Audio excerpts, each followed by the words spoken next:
Done.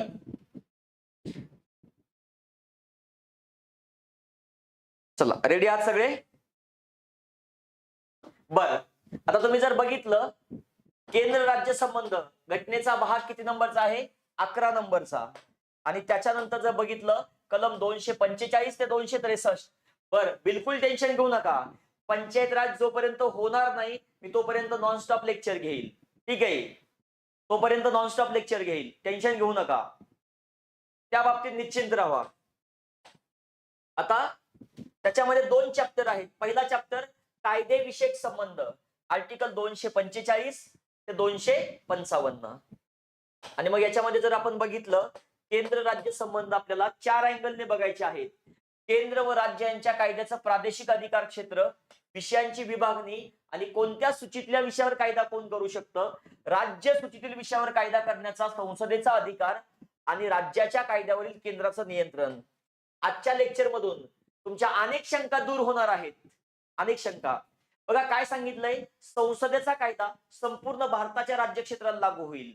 राज्य विधिमंडळाचा कायदा संपूर्ण राज्याच्या कार्यक्षेत्रासाठी लागू होईल. मात्र याला अपवाद आहेत का? होय. काय अपवाद आहे? अनुसूचित क्षेत्र, आदिवासी क्षेत्र. ठीक आहे. तसंच काही केंद्रशासित प्रदेश ज्यांच्यासाठी कलम 240 नुसार राष्ट्रपती नियम बनवू शकतात. बघा इकडे काय म्हटलंय, संपूर्ण देशासाठी संसदेचा कायदा लागू होईल, संपूर्ण राज्यासाठी राज्य विधिमंडळाचा कायदा लागू होईल. पण एखादा कायदा भारताच्या राज्य क्षेत्राच्या बाहेर लागू होतो, या कारणास्तव तो अवैध असल्याचं मानलं जाणार नाही. इम्पॉर्टंट गोष्ट आहे. ठीक आहे.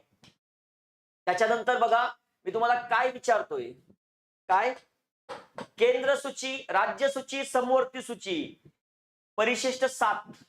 ठीक आहे. 42वी घटनादुरुस्ती 1976. राज्य सूचीतले 5 विषय समवर्ती सूचीत टाकले. शिक्षण राहील लक्षात, शिक्षण, वने किंवा जंगले, वन्यजीव संरक्षण, वजन व मापे आणि न्याय व्यवस्थेचे प्रशासन, सुप्रीम कोर्ट आणि हायकोर्ट सोडून. ठीक आहे. आता मी तुम्हाला काही प्रश्न विचारणार आहे. मी तुम्हाला असं विचारलं, केंद्र सूचीतल्या विषयावर, घटनेचं कलम 246, केंद्र सूचीतल्या विषयावर कायदा करण्याचा अधिकार कोणाला आहे? केवळ संसदेला. राज्य सूचीतल्या विषयावर कायदा करायचा अधिकार कोणाला आहे? केवळ राज्य विधिमंडळाला. आणि मग मला आत्ता सांगा तुम्ही, टांगा पलटी होणार म्हणजे होणार तुमचा, टांगा पलटी होणार. कसा काय? मी तुम्हाला कलम 246 शिकवतोय आणि मला आत्ता सांगा, राज्य सूचीतल्या विषयावर संसद कायदा करू शकते का? राज्य सूचीतल्या विषयावर संसद कायदा करू शकते का? राज्य सूचीतल्या विषयावर संसद कायदा करू शकतो का? राज्य सूचीतल्या विषयावर संसद कायदा करू शकते का? तर तुमचं उत्तर पाहिजे नाही. का? इथे काय म्हटलंय? केवळ राज्य विधिमंडळ. येते का लक्षात? केवळ राज्य विधिमंडळ, केवळ राज्य विधिमंडळ करू शकणार, संसद नाही. कुणी सांगितलं? कलम 246. केवळ शब्दाचा अर्थ कळतो ना? केवळ शब्दाचा नाही करू शकणार. आणि समवर्ती सूचीतल्या विषयावर दोघं कायदा करू शकतात. आलं लक्षात? दोघं कायदा करू शकतात. तर परंतु एखादा भूप्रदेश जो की भारताच्या राज्य क्षेत्राचा भाग आहे, मात्र कोणत्याच घटक राज्याचा भाग नाही, अशा प्रदेशासाठी तिन्ही सूचीतल्या विषयावरती कायदा करण्याचा अधिकार कोणाला आहे? संसदेला. डन. आणि आता मी तुम्हाला प्रश्न विचारतो, अपवादाच्या परिस्थितीमध्ये संसद राज्य सूचीतल्या विषयावर कायदा करू शकते का? होय. अशा 5 अपवादाच्या परिस्थितीमध्ये. आलं का लक्षात? तुमच्या लक्षात आलंय का? म्हणजे नॉर्मल कंडिशन मध्ये संसद राज्य सूचीतल्या विषयावर कायदा करू शकत नाही, पण अपवादाच्या परिस्थितीत करू शकते. आलं लक्षात तुमच्या? म्हणजे आधी नियम लक्षात ठेवायचा आणि नंतर अपवाद. ठीक आहे. कलम 247, अतिरिक्त न्यायालयाची स्थापना. म्हणजे एखाद्या कायद्याची प्रभावी अंमलबजावणी व्हावी याच्यासाठी संसद कायदा करून विशेष न्यायालय किंवा अतिरिक्त न्यायालय स्थापन करू शकते. आणि असा अधिकार राज्य विधिमंडळाला नाही. मग तुम्ही ऐकलंय का रे, संजय दत्तला ताडा न्यायालयाने शिक्षा सुनावली. ताडा न्यायालयाने शिक्षा सुनावली. कुठल्या न्याय व्यवस्थेत ताडा न्यायालय आहे? ठीक आहे, ताडा न्यायालय, सीबीआय न्यायालय कस काय बनले? तर अतिरिक्त न्यायालय. कोण करू शकतं? संसद, राज्य विधिमंडळ नाही. ठीक आहे. आणि भारतामध्ये शेष अधिकार कोणाकडे आहेत? केंद्राकडे आहेत. शेष अधिकार केंद्राकडे आहेत. केंद्रात कोणाकडे आहेत? संसदेकडे, राष्ट्रपतीकडे नाही. ही बाब नेमकेपणाने लक्षात ठेवा. आता 5 अपवादाच्या अशा परिस्थिती ज्याच्यामध्ये संसद राज्य सूचीतल्या विषयावर कायदा करू शकते. बघा, एक काय, राष्ट्रीय हितासाठी राज्यसभेने ठराव पास केला तर आर्टिकल 249. ठीक आहे. राष्ट्रीय आणीबाणीच्या काळात 250. 2 किंवा अधिक राज्यांनी विनंती केल्यास, लक्षात कसं ठेवा, 252.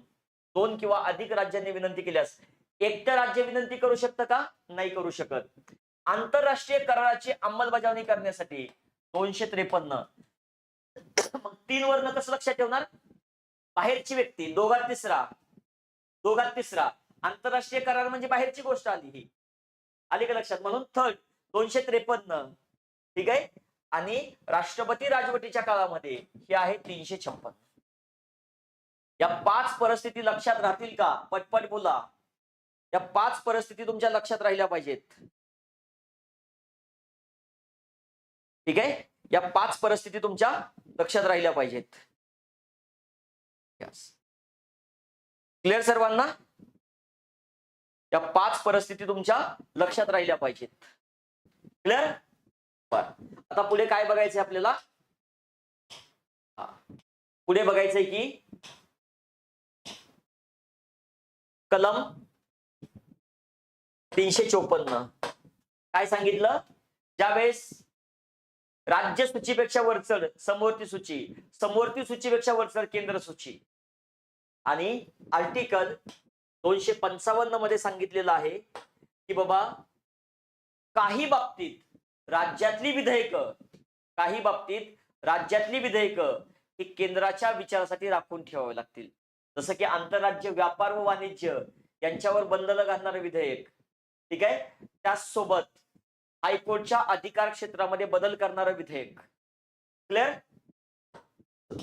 आणि मग आता बघूयात काय आहे प्रशासकीय व कार्यकारी संबंध. आर्टिकल 256 ते 263.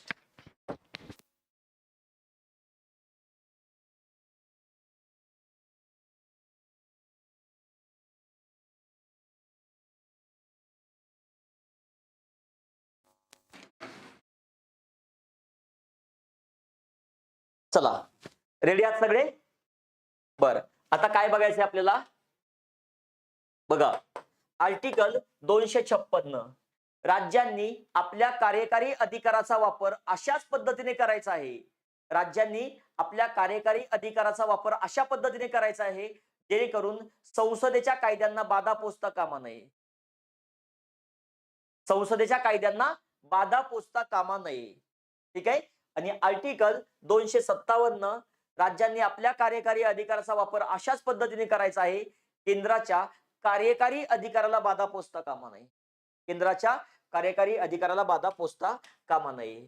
आणि मग जर आपण बघितलं आर्टिकल 257 काय आहे बघा, केंद्र राज्याला निर्देश देऊ शकतं. राष्ट्रीय किंवा लष्करी महत्वाच्या म्हणून घोषित करण्यात आलेल्या दळणवळणाच्या साधनाची बांधणी असेल, त्यांचा राखरखाव असेल म्हणजे संरक्षण असेल, यांची काळजी घेणं, रेल्वेचं संरक्षण असेल, भाषिक अल्पसंख्याक गटातील मुलांना मातृभाषेतून शिक्षण असेल, असे निर्देश केले तर ते राज्यांनी पाळावे लागतात. आणि त्याच्यानंतर जर आपण बघितलं कार्यकारी अधिकार परस्परांना देणे. मी जर तुम्हाला प्रश्न विचारला केंद्र आणि राज्य आपला कायदा करायचा अधिकार एकामेकांना देऊ शकत होते का? तर कायदा करायचा अधिकार एकामेकांना देऊ शकत नव्हते, कारण 2 किंवा अधिक राज्य देऊ शकायचे. मात्र कार्यकारी अधिकार परस्परांना देऊ शकतात. आर्टिकल 258 राष्ट्रपती केंद्राचे कार्यकारी अधिकार राज्य सरकारच्या संमतीने सशर्त किंवा विनाशर्त राज्याकडे सोपवू शकतात. ठीक आहे. आर्टिकल 258A राज्यपाल 7वी घटनादुरुस्ती 1956 राज्यपाल राज्याचे कार्यकारी अधिकार सशर्त किंवा विनाशर्त केंद्र सरकारच्या संमतीने केंद्राकडे सोपवू शकतात. आणि आर्टिकल 258 संसद केंद्राचे कार्यकारी अधिकार राज्यांवर लादू शकते. म्हणजे जेव्हा राष्ट्रपती आणि राज्यपाल असे अधिकार देत आहेत तेव्हा ते काय करतायत, परवानगीने देत आहेत. मात्र संसद जेव्हा देते तेव्हा ती काय करू शकते, विना परवानगी किंवा लादू शकते. ठीक आहे. आणि केंद्र राज्य यांच्यामध्ये सहकार्य आर्टिकल 261 केंद्र व राज्याच्या सार्वजनिक कृती असतील, अभिलेख असतील आणि न्यायिक कार्यवाही असेल यांना भारताच्या संपूर्ण राज्य क्षेत्रामध्ये विश्वासार्हता असेल. 262 संसदेला कायदा करून पाण्याच्या वाटपावरून वापरावरून दोन राज्यामध्ये कुठलेही भेद असतील किंवा मतभेद असतील ते वाद मिटवायचे आहेत. ठीक आहे. आणि आर्टिकल 263 इंटरस्टेट काउन्सिल आंतरराज्य परिषद निर्माण कोण करेल, राष्ट्रपती करतील. चला ठीक आहे.